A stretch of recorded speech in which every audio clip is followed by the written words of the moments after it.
Hell fucking yeah. Grab me by the sound levels. Okay. Is this okay?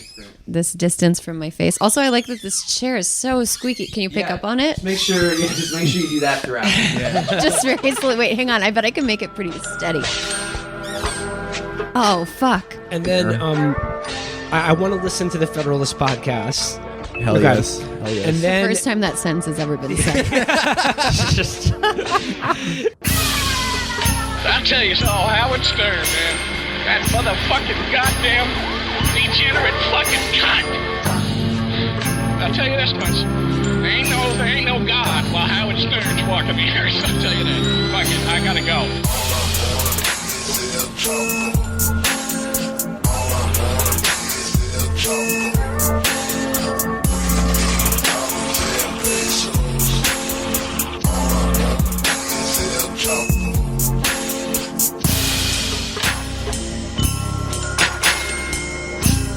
hello, friends. We're back again.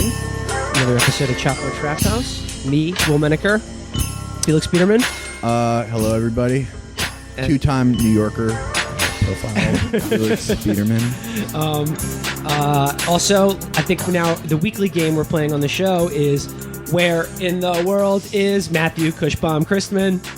Matt, where you at? I'm in Rome, Italy. Hey, this is where they invented walking in. Matt continues his European vacation, and also making his debut now as official Chapo co-host, Virgil, Texas. Glad to be here. Also glad to be with Felix in the two-time New Yorker club, having had my race interrogated by two separate authors for that magazine. I would also like to welcome Virgil to the club of having your race interrogated by journalists.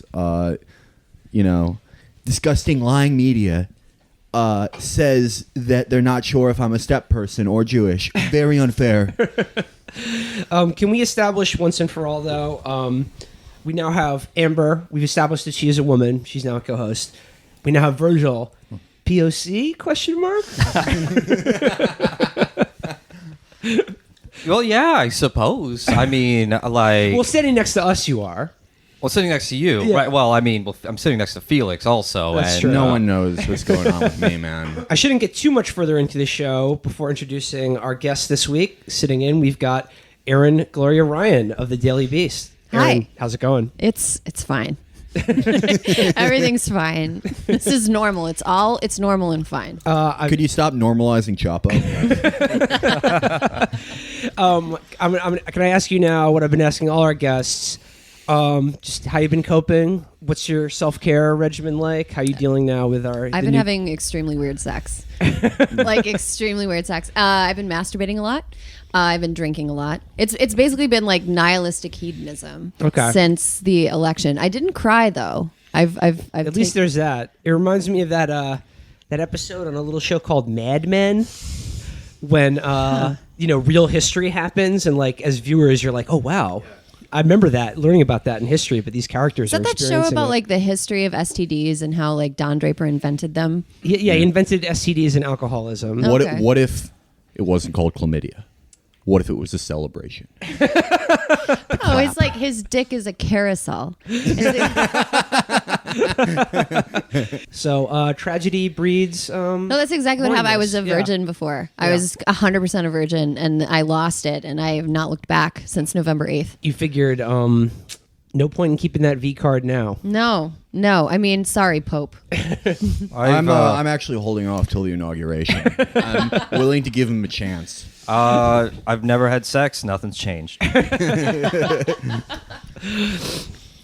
Anyway, like I said, we're now another week out from year zero.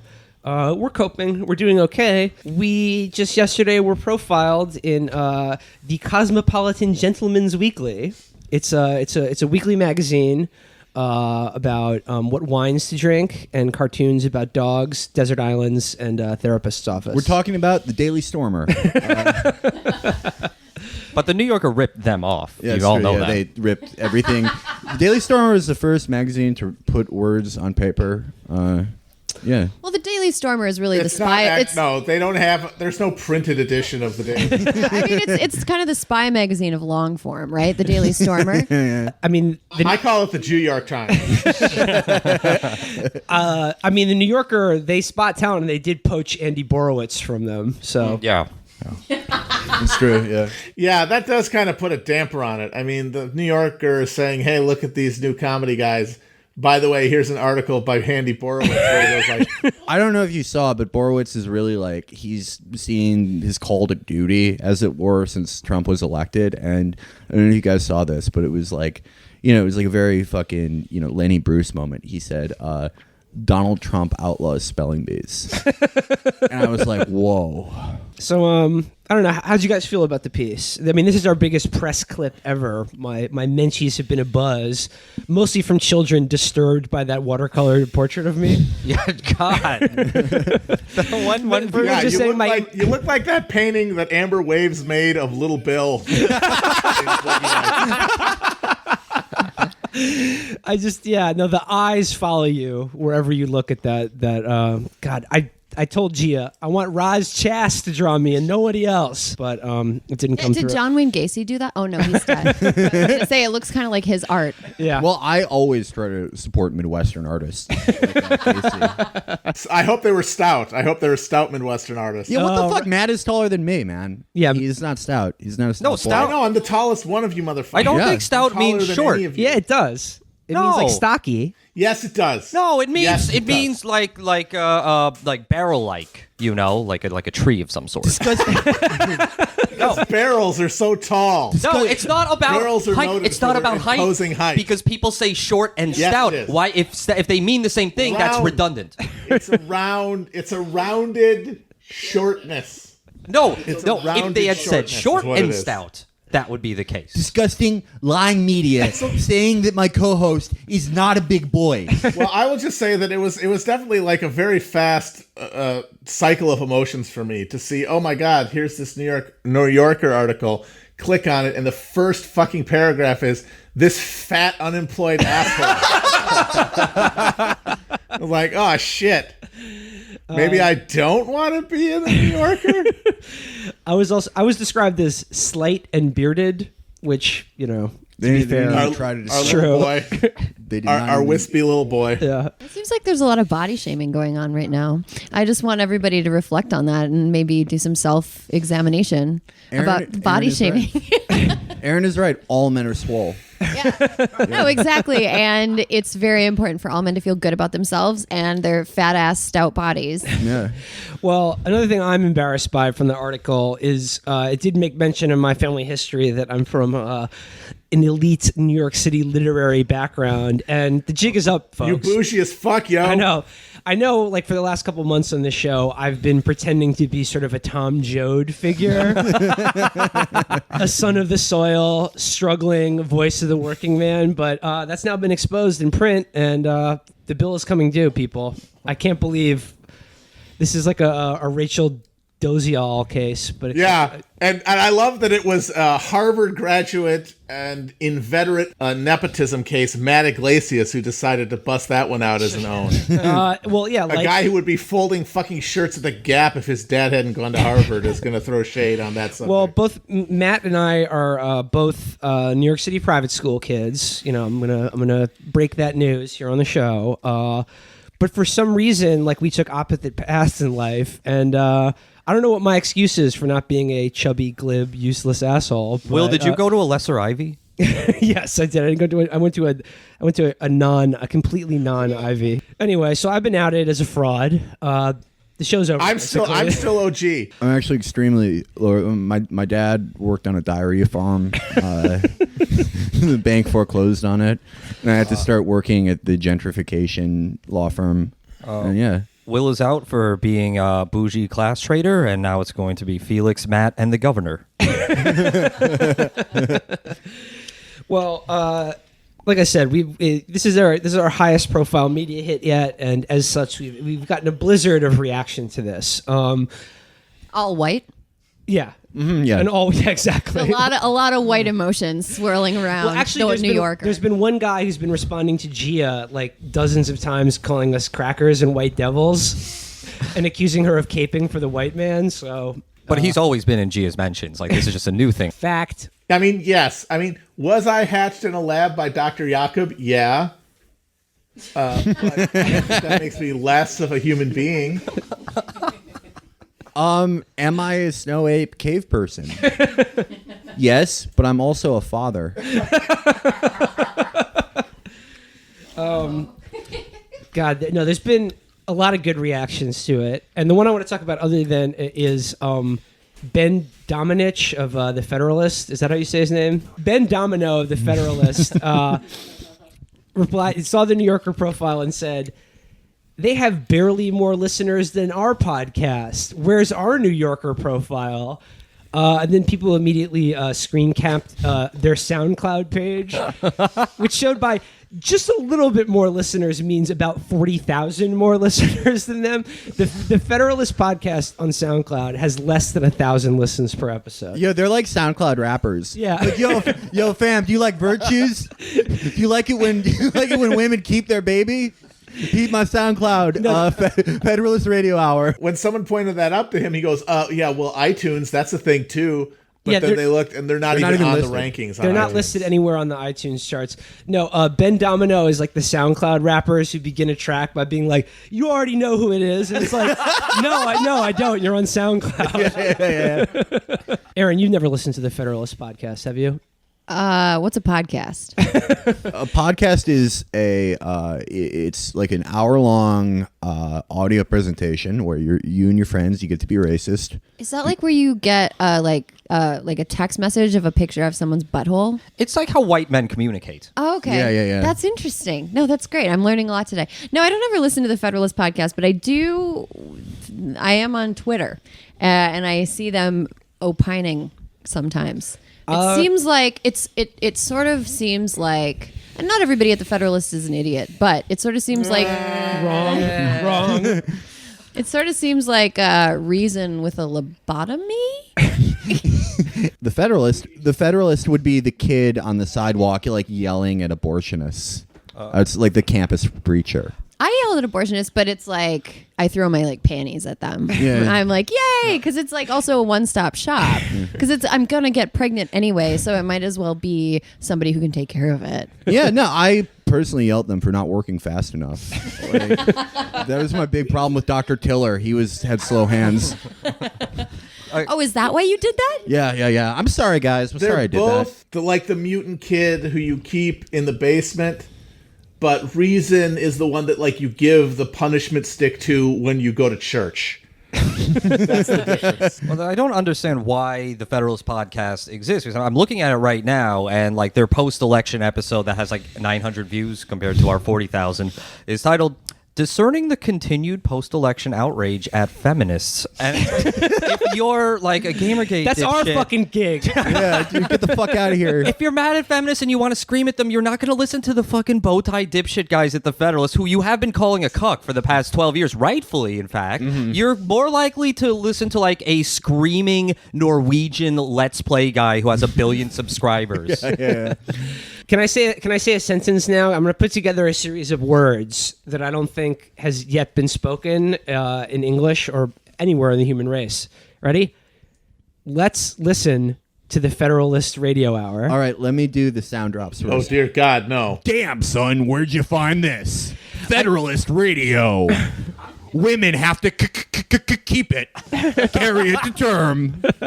We got first, second, and third trimester. Sunday. You should be in church. That's a meme where it's like a guy on fire when the new Federalist Podcast drops. Okay. Are certainly less likely even than liberals normally are to get on board with the new presidency. And we have seen that in the form of protests that unfortunately in many cases have turned violent. Yes. And Can we hear one with Ben? Yeah, let's. Yeah, where's Ben? I mean, these broads are annoying. I know I hate listening to women talking, but I've been doing a lot of stabs since the election. I think that's something that nobody's really talking. The lamestream media is not talking about. How many people have you stabbed since Trump got? Because we've all gotten violent. We've all gotten violent as fuck. Yeah. Like let's lay it out. A lot of these protests have they've turned violent, folks, and a lot of the individual incidents of beatings and hate crimes have also turned violent as well. The signs are violently lame. Yeah. I just want to make an announcement. Since Trump has won, I'm getting old. I'm not getting any younger, but I've been owning my craft. I am no longer an amateur knockout gamer. I'm going into the pro leagues. I got knockout gamed. I really did. I actually did too. Wait, what happened with your knockout game experience? I was in Williamsburg about a year and a half ago, and I was walking down North 6th Street at 9 p.m. and 2 girls were walking toward me, and one of them punched me in the face, and I did not get knocked out, so she lost. Hell yeah. Yeah, that's not going to happen anymore in Trump's America. I'll tell you that right now. God. She's going to clean the streets. All right. Let's listen to a Ben Domenech episode. Yo, he did not even show up for his post-election podcast. That sounds good. Well, I don't know. I was going to say, knowing Ben Domenech's history, I was assuming that his podcast would be him just reading transcripts of Mark Maron's show. Right. And pretending it's him speaking. What's the deal with that? He's a plagiarist? Yeah. He was at a Washington Post column. He was hired to be the right-wing blogger on the Washington Post opinion section for a hot minute, but got done after 3 columns because he was literally plagiarizing PJ O'Rourke. Aim high. So how did he become the publisher of the Federalist? What's the backstory with this site? Well, he put an infant inside a pentagram and lit 5 red candles around it and made an offering. I guess my point is he's not just a plagiarist, he's also a dumb guy. By all accounts, he's an imbecile. So who's even if you're this right-wing guy who's I'm going to create propaganda, we're going to counter-program all these lefties, why would you put an idiot in charge of that? I mean, who else are they going to hire? I'll do it. Okay. Felix and I will do it. Yeah, we would do so well at it. Check this out. Liberals reveal they're not open-minded by not voting for Donald Trump to give him a chance. Swish. Boom. What? Yeah, give us $300,000. We'll split a salary. We'll share an office. We'll even share a chair to keep costs down. Why are you negotiating from their point? Oh, That's sharing a chair. That's the American way. Yeah, it shows initiative. You earn your way up to your own chair. Yeah, and you don't want to share a chair with me? All the work we've done together? No, we should have individual chairs and individual offices and individual salaries. Wow, that's intolerant. Yeah, it is. It is. Wow, I thought liberals were against segregation. Damn, how does he do it? Yeah, see, that's why I'm the chief negotiator for our shared job at the Federalist. Erin, I do think there is space in the market for a snarky lady blog, but from a hard right-wing perspective. Yeah. Well, the thing is, I've thought about this a little bit. I think that conservatism is about reinforcing the status quo. I mean, this is this is not a joke. It's sort of about reinforcing and maintaining, and comedy is about challenging and undermining. And so they're just 2 diametrically opposed forces. You can't be funny and actually culturally conservative. But what if the status quo? What if the status quo, though, is just kind of bland liberalism? Can't you be a subversive radical? Oh yeah, you can be a punk. Reactionary? You can be a punk. But I think in order to make a joke, you have to challenge hierarchies. But I think for the most part, also another thing is I think most conservatives that I know are sort of fearful of confronting liberalism in a real way or engaging with nuance, as are a lot of people on the far left. Well, they just confronted liberalism pretty fucking hard a week ago. I mean confronting it in a way that is necessary to make good comedy. In order to confront something to make good comedy, you have to develop a familiarity with it and understand in Paris is Burning, when they talk about doing a read or throwing shade, you have to have enough familiarity to know where somebody is vulnerable or weak. You have to know what to make jokes about. I cannot tell you how many fucking times I've gotten people on randos on Twitter being why don't you drink your latte a little harder? And it's and they were can you point me to the M&M store, please? Yeah. Hey, bitch, why don't you go mainline some Skittles? Or no, I don't. What are you talking about? Hey, why don't you go down to Times Square and look at the national debt clock, bitch? Yeah. I mean, the thing is that the conservatives can't be funny for the simple reason that they get too mad. If you ever look at any attempted comedy hashtags that Teacots try to get started, they always devolve into just incoherent shouting. It's like, oh, enjoy your pumpkin spice latte, you lib, while you're eating a goddamn fetus, you murderer. Yeah. Or it's like Steven Crowder, where he's like, I'm about to reveal the liberal double standard by putting on a dress and sucking my friend's dick.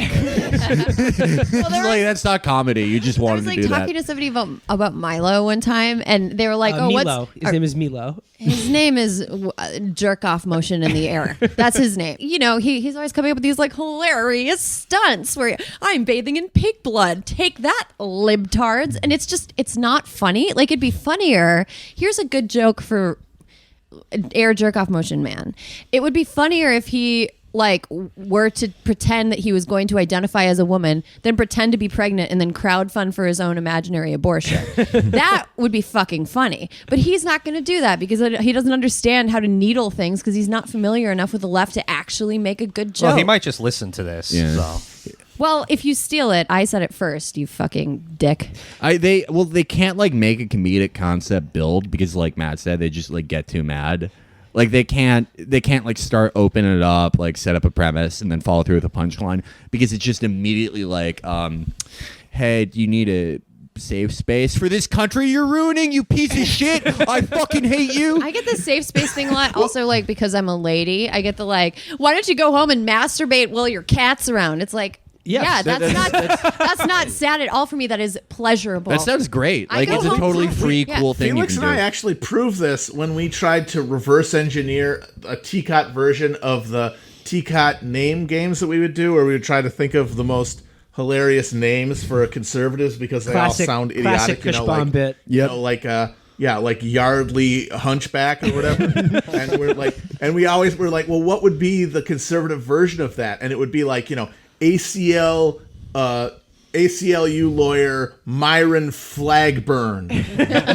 liberal professor gay weakling. Have you ever noticed though that a lot of male conservative pundits' names sound a little bit like gay porn stars? I can't tell the difference. There's a guy named Buck Sexton. Hell yeah, Brad Thor. Yeah. Oh my God. It's a really hard game to play Max conservative. Max Boot. He's a crush film star. I mean, even if you think about even the more mainstream conservative Bill O'Reilly and Sean Hannity, they all put down that pipe and hop on my pipe, baby. Say, baby, put down that pipe and get my pipe up. I would like you to unhook your bra and let it slide down your arms. You can keep your shirt on. Cup your hands under your breasts and hold them for 10 seconds. Off with those pants. He then dropped to the floor, kneeling before Ashley, pushing her skirt up to her waist. Using a fair amount of pressure, he kissed her inner thighs, using his lips and tongue. His hands reached the waistband of her hose. Shannon gently gave a tug and Ashley lifted her hips.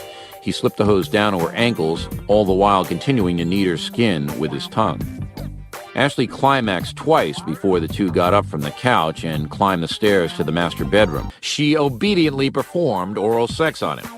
5 feet away, the other teenage girl sat on a mattress on the floor and watched, greedily sucking on a crack pipe Robo had passed to her. Edgar looked over and grinned, showing yellow, decaying teeth. Obviously, he preferred oral sex to oral hygiene. Closing her eyes, she concentrated on the tingling sensation of water flowing against her body. Suddenly, another sensation intruded. Ashley felt 2 large hands wrap themselves around her breasts and hot breath on the back of her neck. She opened her eyes wide and giggled. "I thought you drowned out there, snorkel man." Tommy O'Malley was naked and at attention. "Drowning is not an option," he said, "unless, of course, you beg me to perform unnatural acts right here in this shower." Holy shit.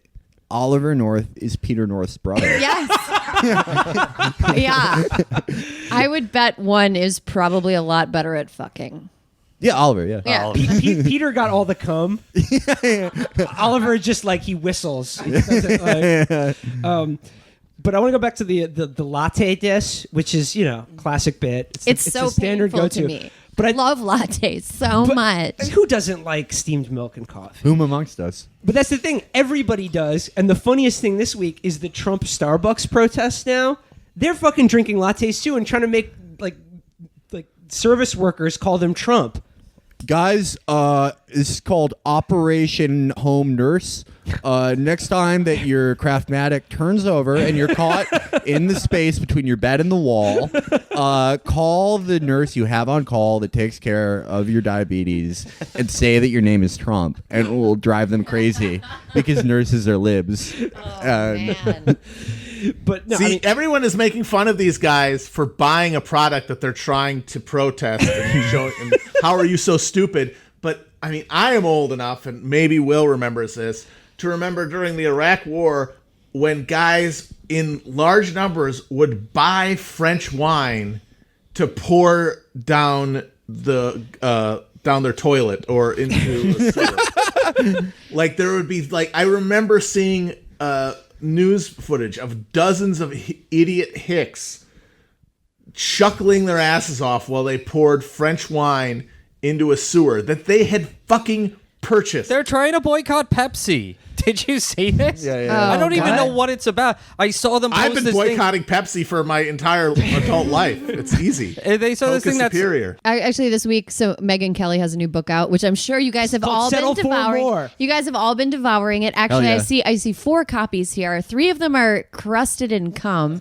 But there's a lot of people on Amazon, like Reddit's The Donald went after the book. They're like, let's fucking downvote it, guys. So they got the gang together. They all went over to Amazon and they started giving it 1-star reviews. Like, take that, Megyn Kelly. But a lot of them, I was like writing a story about it for the Daily Beast, and I noticed that a lot of the low-rated reviews were verified purchases, which meant that these fuckers bought the book. Good job, guys. That'll show her. I do know in her book that she describes, sexual harassment like doing crunches, because just as a woman it makes you stronger and you're doing empowered crunches later. fucking suck. You can't do crunches. They're the worst ab exercises. Leg raises and planks are better. Just walking around with good posture is better than doing crunches. Yeah, crunches make you look like Mickey from Rocky. Well, it's like what happens when you do like curls, your bicep gets big. When you do crunches, you're just making the muscles bigger. I mean, you don't get those popping obliques unless you're doing Russian twists. And shit. They fucking suck. I'm so mad about this right now. Holy shit. That is like malpractice. That's why I throw up. Yeah, I do too. I'm like, dude, it doesn't matter how many reps or sets you get out there, as long as you get 1 rep of the finger down the throat lift at the end of the day. That's where abs are made, 50 baby. 50 reps of not picking up a fork. Yeah. You just look. You need to get a fentanyl patch, snort a few lines, smoke 2 packs a day, so you don't have to eat. That's called dedication, dude. Oh my God. Well, when you buy a product and you throw it out, or you're like, I don't like this, then your money that you spent on it can't be used to buy anything. It becomes it like gets blank and it says ha. Well, this is this is an issue I'm struggling with on the show, because I want to do like an extended reading series where we read Ben Shapiro's whole book, True Allegiance, and we just Do you read it in his voice though? His terrible voice? They're leftist race hustlers. They're collaborating with the terrorists. General Buckcock is going to straighten them out. My coast-to-coast college tour of owning liberal will commence. No, I want to do a show about. I want to actually read Ben Shapiro's ripped from the headlines thriller, True Allegiance. Just like the Amazon preview I read was already so amazing. It's fucking awesome. And I want to do an episode about Megan McArdle's book about how failure equals success. Because she ripped off our idea, or we ripped off her. I don't know. But again, I just can't bring myself to actually get a review copy. Get a review copy. That's true. Reach out to their publicist. Yeah. I asked our editor at Cafe to get us a review copy of Ben Shapiro's book. Did it work? Did you get it? I don't know. I don't think they're even sending out reviews yet. I wonder why they've embargoed this book from critics. Critics outside of the Federalist and Independent Journal Review, which said it was a rip-roaring thriller. Well, I'm excited for Benny Johnson. He's finally going to learn to read using True Allegiance. They're going to put a candy corn every 3 pages, and he has to read all of them. Delicious treat. Benny, it says race hustler. Sound it out. Waste hustler. Waste hustler. I'll have you guys know that cathetersforhomedelivery.com called it psychologically taut. Benny Johnson's conservative book will be just the retarded parts of Sound and the Fury. Imagine if Clifford the big red dog crushed Planned Parenthood with his paws. That's what it's like. That'll disguise the blood. Yeah. So, thank God for editing. I'll email Regnery Books and I'll say, hi, I host a podcast where we weekly just savage this fucking elfin Nimrod. Please send us a copy of the book for free. I host a podcast called the Chapo Reading Group, and it's just some gentlemen who get together to discuss their favorite works. Hi, my name is James. I host a show called Citizen Radio. Hi, if you could just get one of the boxes of those books that you're just shipping in bulk to old age homes, get up the New York Times bestseller list artificially. Just knock one over here. It doesn't matter either way. No one's reading them, right? Yeah, that's how you know that your loved one is dying. Because they're reading, like if they're reading a Ben Shapiro book, that's like only hospice cares order those. Like, that's how you know, like, oh, I don't have too much time left with Grandpa. He's reading True Allegiance. Also, one other thing from something we were saying earlier is that I kind of do respect the conservatives who they buy the product in order to boycott it because it's just it's like day turning to me. It's very anti-capitalist. Aren't they suggesting boycotting Hamilton now? It's like yes. They were posting boycott Hamilton. They were burning up Twitter right as we speak. They were posting every fucking toothless Gomer who wouldn't even fucking set foot in New York City if you put a gun to his head is now vowing to not spend $1,000 to see a fucking musical. They're saying go to New York, go to Hamilton and protest Hamilton. Right? Yeah. I don't know who to root for here. Yeah, I know. This is a firmly team nobody situation. Yeah, this is like the Syrian Civil War. Who's I guess Assad and who's ISIS? Hamilton is Assad. Oh wow! So Pence is ISIS. Yeah, Pence is ISIS, and you're like, ugh, I don't like the regime, but this could be worse. Book of Mormon is YPG. Yeah. No, but. Dude, I woke up this morning and this was just burning up the timeline. Hell yeah. Mike Piss went to see Hamilton last night and was booed by the crowd. Now, that'll show him. I think it did show him. I gotta say, I'm a little bit encouraged that there's only been a few libs who are going really low class guys. Just really don't never boo a man in the theater. It was Dave Itzkoff. Yes, but some of the people doing that include people who work at the New York Times who have been trying to sell subscriptions on the concept that they are going to be the ones in the media to stand against the Trump administration, right? Right. Like the big push of like subscribe to the New York Times to fight against the encroaching darkness.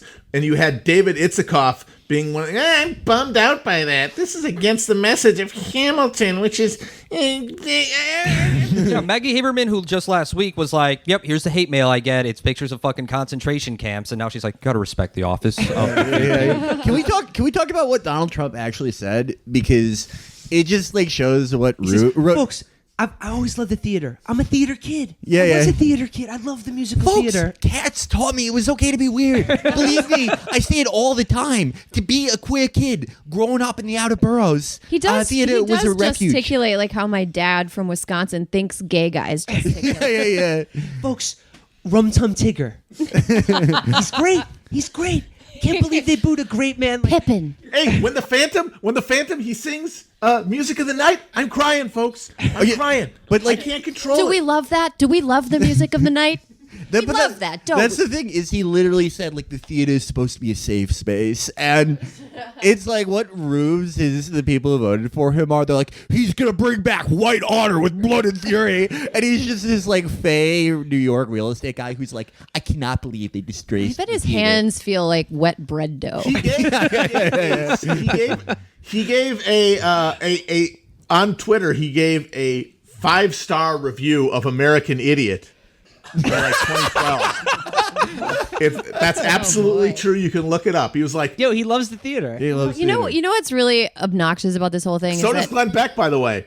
Glenn Beck loves loved the theater. fucking Spider-Man. Turn off the injuries. He loved. Oh Turn my Off god, the I Dark. remember that. Yeah. He was like, "Turn Off the Dark" was so good, and it was all about like people died, man. But I was thinking about people freaking out about this Hamilton thing, and like everybody's like, "Oh no, this is they're booing Pence, yay, booing Pence," or like Trump was tweeting about how.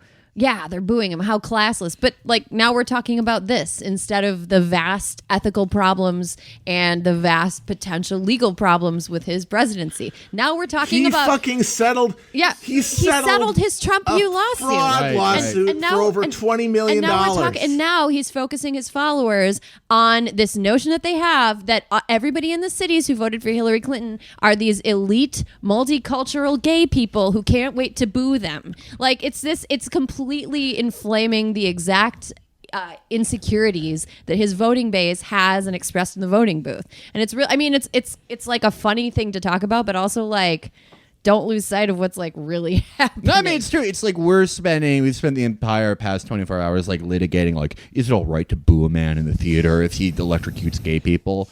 Meanwhile, Michael Flynn is drawing up plans to nuke Hawaii. Fucking Jeff Sessions is going to be like the AG. Right. He can't even grow facial hair. How can we trust him with the laws of this Yeah, it's like, hey, guys, my guy got booed at a Broadway show that none of you will ever be able to afford to attend. Oh, by the way, one of the bad guys from Mississippi Burning is going to be Attorney General. Anyway, see you later. Yeah, I mean, it's absolutely true that there's like this really insidious bait and switch here where all of this bad shit's coming out about, his fraud trials and conflicts of interest and his neo-Confederate Attorney General. Meanwhile, we're all talking about his stupid tweets about Hamilton and his like weird Cotton Hill-esque vice president getting booed. But then some people want to take it the next step and say that this is like Trump showing his evil genius. He's not. He's a moron. He's an idiot. And that's what he does. He tweets compulsively. He is just a wounded ego creature who has no self-control or conception of anything beyond his own very narrow concerns. I mean, it was always funny during the Obama administration watching liberals try to claim that he was pulling off like some 12th dimensional chess move. But it's going to be even more absurd to watch people on either side of the aisle try to claim that Trump has anything going on other than just an immediate, like, nerve-ending ganglion response to whatever's right in front of him. Wow, Trump just took out the left flank by addressing Noam Chomsky as Professor Homo on Twitter. You're dealing with a political genius here, a man who understands language. The other Trump news item that I enjoyed from this week was everyone freaking out by the fact that he had that meeting with Shinzo Abe that Ivanka sat in on. And I swear to God, I saw Keith Olbermann was just like all caps, "Sir, she was not elected. She's not a member of your cabinet. What the frick is she doing in an official?" And it's like, okay, well, I don't think it really is an official state meeting, but who cares? Yeah, this is who gives a America shit? now. Like this is our country now. Let all his stupid family members sit in on official state business. Also, like, if Donald Trump cannot see his daughter's legs at all times, he will start crying. Yeah. I remember I remember thinking back to the kind of shit that, like, people used to think was going to move the needle during previous administrations. Ooh, that's going to look bad. That's bad optics. Throw that away. That's not going to fucking happen. Put a fucking above ground pool in the Rose Garden. Who fucking cares? Just have the fucking, like, the front door of the White House just like a screen door that's slapping in the breeze. And there's like feral dogs taking shits on the front yard. I mean, who fucking cares? There's several emaciated and incredibly mean dogs chained to like a car engine just sitting on the White House lawn. I think the left is sort of playing into like the stupid distraction game too. Like, I mean, not to go back to fucking Hamilton, but I mean, most of my thoughts go back to Hamilton. But no, I was just thinking today, so many people were like, yes, keep booing him, boo him forever. It's like, that is the most useless way possible to encounter whatever is about to happen is to be like, boo, I don't like it. I'm crying. I'm so mad. Because I think people that supported Donald Trump love that you hate it. Like, keep hating it. It makes them want to show up to rally. Yeah, the Hamilton crowd is just about the most... Yeah, like how many people at Hamilton voted for Donald Trump? A lot of those people were applauding him. Yeah. If that's the choice, I'll take the baying hordes over those fucking smug assholes. I gotta say, I agree with Matt, and something I just realized the other day was Matt's the only person I know who's truly processed immediately and viscerally just how stupid the world has become. Like, all of this is so just dumb. idiocy, and now it's institutional idiocy that we have to put in history books and shit, and we have to say, like, yeah, this happened. Yeah, but there's no explanation whatsoever. Yeah, but to be fair, that's like always history. There's never been okay. It's never been this dumb. Yeah, it has. No, yeah, not, dude. No, This is Virgil. like This is next level stupid. This is what next about Warren level G. Harding? stupid. This is like not people as like to stupid as compare Warren. Trump. Yes, it is. People like to compare Trump to Reagan, and like that is Reagan accurate. shit himself in the Oval Reagan, Office. Like Trump's heir. Trump is the heir to Reagan, absolutely. Yeah. But Reagan was fucking governor of California for 2 terms. Yeah, and This guy was host of The fucking Apprentice for 14 years. The Apprentice That is is a bigger decline. economy. Like, that is a noticeable difference. It's a fucking Family Guy joke that became real and is now reality, and it's just unnerving. Yes. Matt's right on it. There's nothing like too weird or too outrageous to happen anymore. I just want to say something. I think that the office of president can transform a man. And, the majesty of the office. Yeah, exactly. He will rise to the majesty of the office. Dangerous poor Donald Trump sees the Resolute desk and looks at the history behind it. Matt, if he's going to be stopped, it's like everyone has to realize there's nothing about institutions that function in this country, and it's all about coalitions and power. And if he loses, it's going to be for the same reason that Nixon lost, because he lost he lost his party. Right. Well, we're already seeing now in this like muted resistance to Trump among the dumbest people in the media and in the world, this same faith in institutions and process that got them to this point. And of course, I'm thinking of our good friend Kurt Eichenwald, who was like, if Trump creates a Muslim registry, I'm converting to Islam and joining it, and I encourage everyone to do the same. And it's just like, well, why not just like speak out against it and stand in solidarity with the people who are like, what's this idea that like everyone's going to convert to Islam at once, and then they'll be like, well, the registry will be too big now. One thing I noticed this week, so people have kind of been dealing with things on their own, and I have a podcast that's all like women who are in the media, and on the podcast last week people were like, I'm joining MMA, like I'm gonna do Krav Maga, and I started calling, like just out of curiosity, started calling like self-defense schools in New York City. They're all overwhelmed. Like Really? they all have like a record number this week. They had like record numbers of enrollments. Usually this time of the year is really quiet for them, but there's a place in Brooklyn that got a request in Park Slope that got a request for 7,000, like a training for 7,000 people from a Muslim group. They're people like LGBT women, and they're all people who aren't traditionally enrolling in self-defense and MMA. The people that are seeking it out at like the biggest school, it's Krav Maga Institute in like Lower Midtown. They have they normally have like a 70% male new enrollment rate. This week they have 300% more people than they normally do, and the gender balance has flipped, so it's 70% women. So New York City, it isn't happening other places in the country. It's not in LA. They're like, well, election what? We're too high on pot. But in New York, like people are just like low key trying to figure out how to fight, and it's kind of crazy and weird.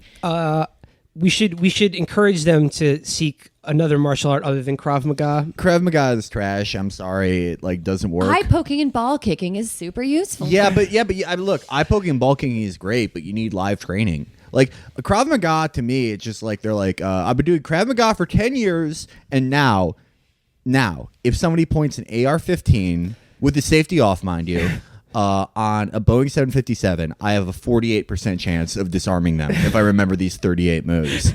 Like, fights are like kinetic. You need live training for muscle memory, and I don't think that like pre-rehearsed shit works. I mean, how many Israeli champions in MMA have there been? 0.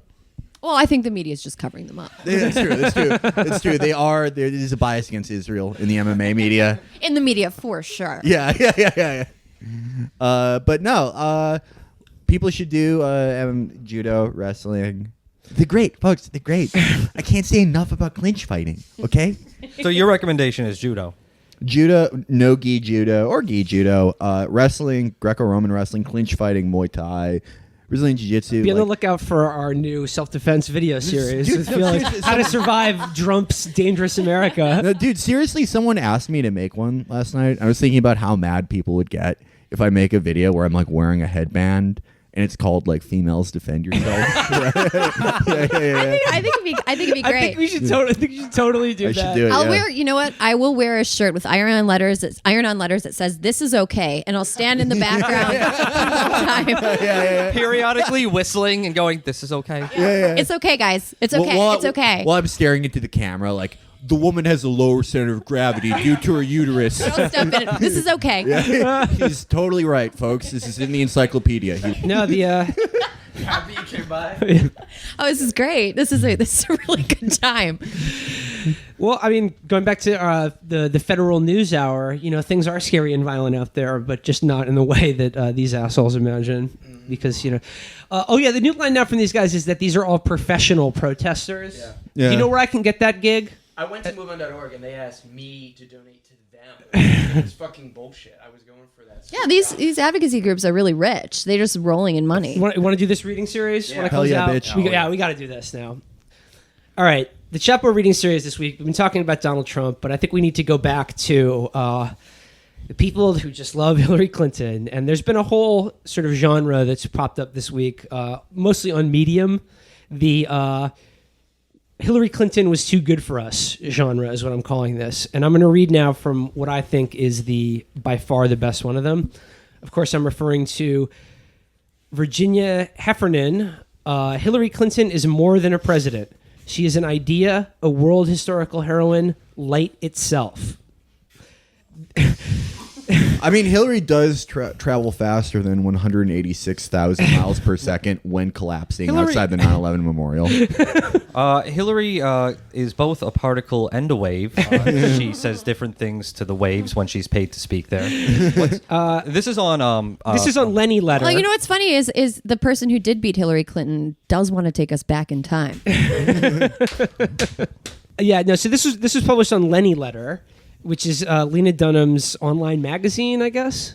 It's a newsletter. I subscribe. It's a newsletter. It's Lena Dunham's newsletter. But it became a site. Right? Oh, it's you know what? I think actually the working title of it was like, but how does this affect Lena Dunham? Well, I was gonna say I looked into it. I think that Lenny Letter must be like for the people, the children of people who subscribe to Goop.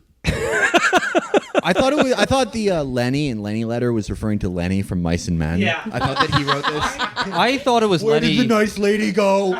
No, I looked thought it was into- Lenny from The Simpsons, and that was just a delightful image in my head. I thought No. it was Lenny from Ghostwriter.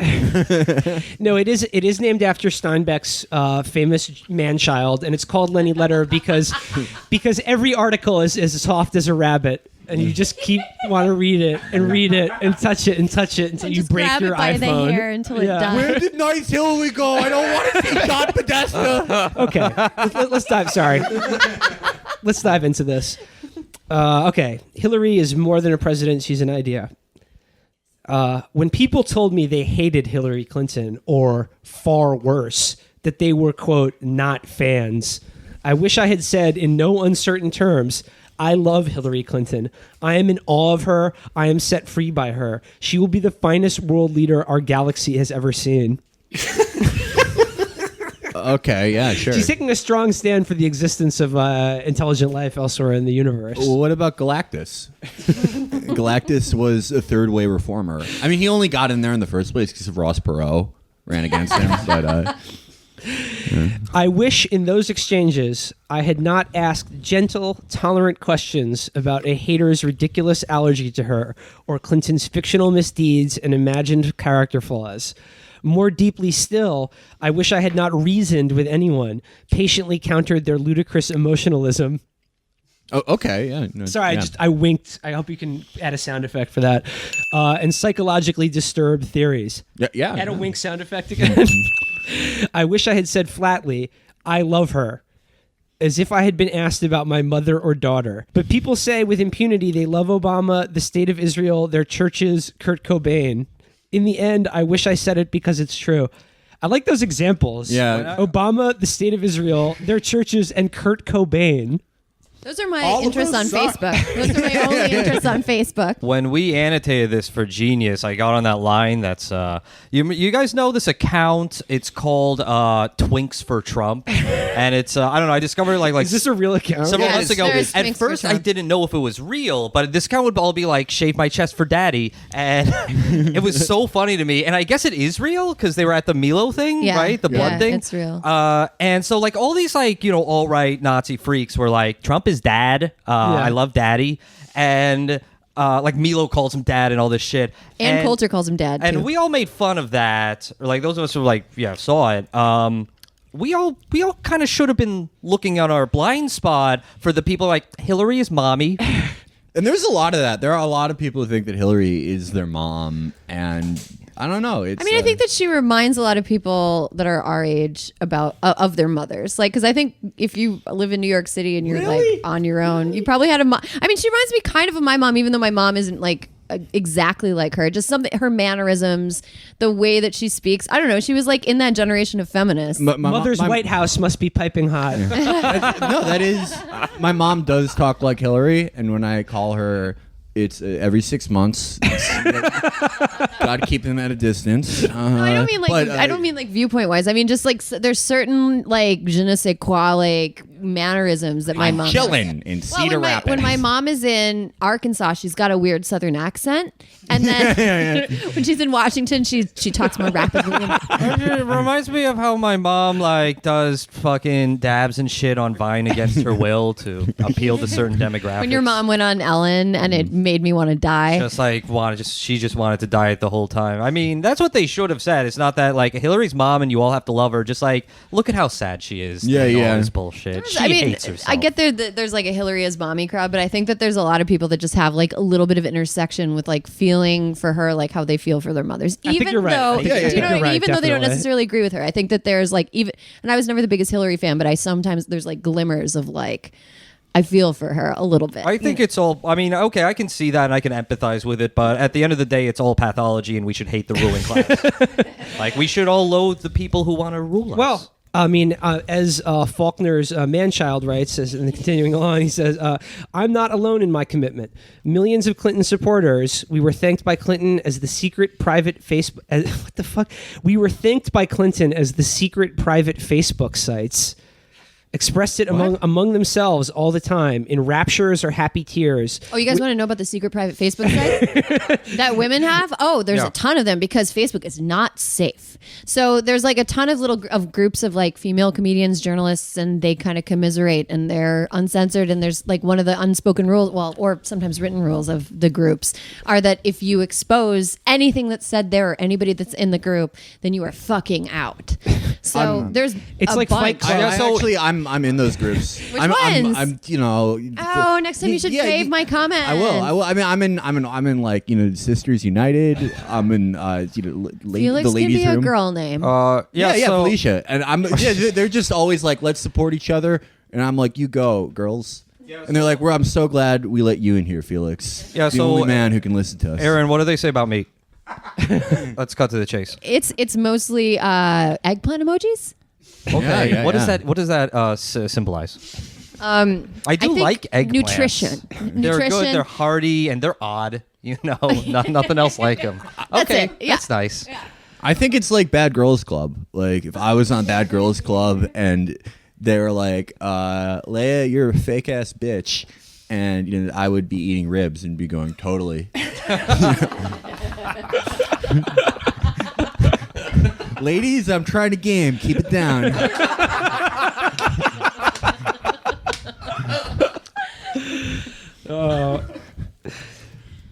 Continuing on, Lenny Letter says, we were frankly bewildered by the idea that anyone would hedge their commitment to her.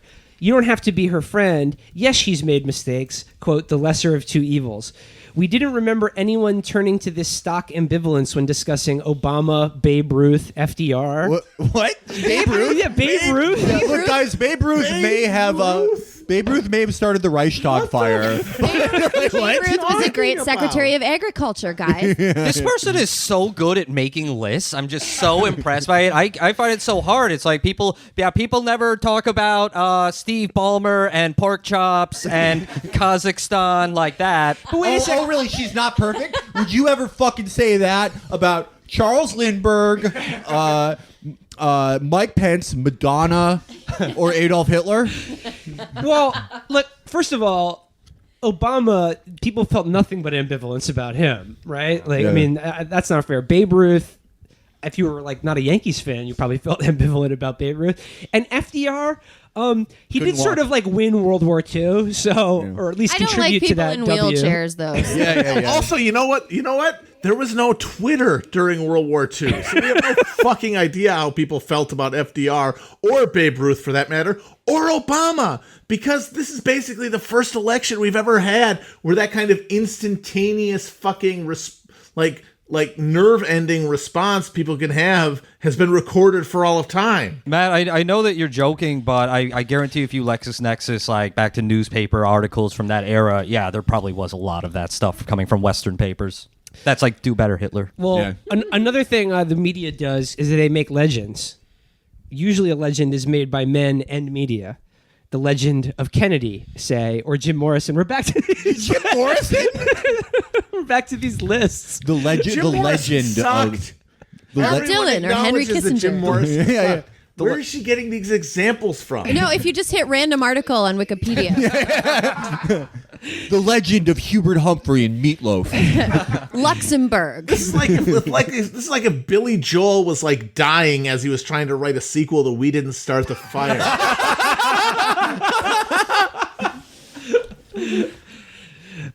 She says, the shortcomings are almost always something exactly no one actually believes compromises his heroism, his problem drinking, his mistreatment of women. Well, takedowns of Hillary were already written. Under cover of, quote, humanizing the intimidating valedictorian, reports and investigations and media cliches vilified her. But the feminist hero never got to be a legend first. And yet she is one, easily surpassing Ben Franklin, Henry Ford, Steve Jobs. Well, she does. Wait, are you joking? Or is this No, in I'm the not article? joking. This is totally real. Oh my God. So she's easily passed Ben Franklin, Henry Ford, and Steve Jobs. Steve Jobs, who read the gorilla mindset to cure his cancer. Steve Jobs are like, wow, Hillary is at least as good as Henry Ford, who was like the most anti-Semitic man other than Hitler in the world. Ever. I gotta say, I have ambivalent feelings like about Henry Ford. Most anti-Semitic person on earth. Steve Jobs, who they were like, Steve, you have the only curable form of cancer, and you have $80 billion. He's like, I got you. I just bought a palm juice. I am taking care of this myself right now. I've got the best juice. Henry Ford, who thought that like reading was a Jewish conspiracy. We don't have to wait until she dies to act. Hillary Clinton's name belongs on ships and airports and tattoos. She deserves straight-up hagiographies and a sold-out Broadway show called Rodham. Yes, this cultural canonization is going to come after the chronic and nonstop, on the other hand, sexist hedging around her legacy. But such is the courage of Hillary Clinton and her supporters. We reverse patriarchal orders. Maybe she is more than a president. Maybe she is an idea, a world historical heroine, light itself. The presidency is too small for her. She belongs to a much more elite class of Americans, the more than presidents. You ready for this list? Neil Armstrong, Martin Luther King Jr., Alexander fucking Hamilton. Yes, she wrote fucking there. Hell yeah. Neil Armstrong was the first man to walk on the moon. And Martin Luther King was probably the most important moral leader of the 20th century in America. Hillary Clinton just ran an incompetent presidential campaign that, and she lost the presidency to a pussy-grabbing game show host. I don't think she's quite on Armstrong or Martin Luther King's level. Okay, you know what? She lost 2 presidential races. Let's be fair. That's true. That's true. Hillary Clinton is up there with Fatality, the first famous pro gamer. I don't get it. We wanted her to win just to stop Trump. You didn't read... people weren't saying this kind of crap about John Kerry. Like, we all acknowledge, like, John Kerry just fucking sucks. I was saying that. Well, John Kerry brings a strength that we only have known in our fathers. And then the minute he lost, it was like, well, fuck you, asshole. Yeah, John is asshole. Unaccomplished dickhead. I mean, I do think the fact that she's a woman was like symbolic on a certain level to people. Oh, yeah. So I get some of the dismay about it. You know, like before the election, I was thinking like, oh, it'd be really cool if my grandma were alive to vote for the first female candidate, like just on a base level. Like that would be cool if she could have seen this. And then like 2 days later, I was like, well, I'm glad she's not alive for this. I know you feel because I was like, I wish my dad was alive to vote for Jim Webb with me. We were both big Webb heads. I was actually on election night before the Chapo live show. I was actually like putting a pillow over Mima's face. Go to sleep. Was she alive in 2000? Because Pat Buchanan's running mate that year was a woman. I'm glad that my curly-headed, logic-fucking asshole grandfather wasn't alive to see Rand Paul get destroyed. He would have been our first Rand president. I'm rocking out to the white stripes. You hugged President Barack Obama. He destroyed the Fourth Amendment. He did recommend like Disturbed or like Puddle of Mud or something at one point. I'm on the outside and I'm looking in. You know It what? just didn't work. Chris Christie's like mass owning over the like during the Trump administration. Like this has been the only good thing about the last week is like the only purely satisfying thing is Chris Christie just being fully owned and like realizing that he was Donald Trump's fat girlfriend all along. He literally gambled it all on Trump winning, and he was probably more relieved than anyone. I was just and imagining. It was like imagining, like, okay, he's the fat girlfriend. Let's keep going with this. So Chris Christie is at a bar, and he sees Donald Trump there with Mike Pence, who's way skinnier than him, and he goes, "Donald, I thought you weren't feeling very well." And Donald is like, this is Mike. I perked up a little, and Christie then later sends him a text that was like, "It's good to see that you're happy," and then goes home and cries. Christie did probably. I re-listened to our post-election show recently, and Virgil, you were like totally baffled as to why Christie got sort of frozen out of the transition team, and we all kind of didn't really know. We were like, I don't know, maybe because of Bridgegate. But now we know it's because Trump's fucking son-in-law is still mad Jared at him Kushner, because he put his shitty insider trading white collar crook dad in jail. Like that's the sum total of it. Just pure personal. we have a dedicated bullshit. line from Jared Kushner's private account. Ring, ring, ring. Hello. Who's there? Jared. Hi guys. Happy Shabbat Shalom. I am getting a lot of open letters today. Let me tell you. Jared, could you give us the behind the scenes on how you and Papa rat fucked Chris Christie out of his due in the Trump administration? Listen, all Pop did was try to give organs to people who would pay for them. You should actually thank him. He was trying to bring down insurance costs. He puts Pop in jail for that. That fat putz. Was it tough for you having a parent in prison? It completely changed the way that I grew up. Before that, it was walking with my dad around the estate, killing servants, hunting them. But after that, I became Dark Jared. I did listen to Eminem. I lost myself, so to speak. When your dad came home, did he teach you how to make like wild dishes out of just ramen noodles and Fritos? Yes. Yeah. He said, "What's your life like? Mine is real." I would have to take my allowance and put it on Pop-Pop's commissary. It was a shande. Frequent call-in guest, Jared Kushner, ladies and gentlemen. Before I go, new White House advisor, Teutonic Fury. He is not a bigoted man. He is my friend. I've taken him to temple with me. Goodbye. Goodbye, Jared. Wow. The son-in-law in chief. Felix, Jared just called. You missed it. Always happens when I have to leave the room. That sucks. Yeah. Oh, man. We've gone long, but are you guys ready for just the closing paragraph of Lenny Letter? Hell yeah. We got to close it out. I've girded my loins. Hillary Clinton did everything right this campaign. Wrong. And she won more votes than her opponent did. She won. Literally not president. She's not president right now. She cannot be She faulted. won so much that she's not going to be president. That's She an cannot amazing be victory. faulted, criticized, or analyzed for even one more second. She will be decorated as an epochal heroine far too extraordinary to be contained by the mere White House. Let that revolting president-elect be Millard Fillmore or Herbert Hoover or whatever. Or Mallard She ran out of Google. She ran out of Google results for like bad presidents. Yeah. The last line: "Let him be Herbert Hoover or whatever." Hillary is Athena. She was born from a guy's head? Yeah, she. You let him be a bad president, put people in camps, whatever. I don't have time for this. I'm building a temple to Hillary. All right, guys. What do you say? That's it for this week? Yeah. Erin, thanks so much for joining us. Thank you. Thank you for having me. Please come back sometime.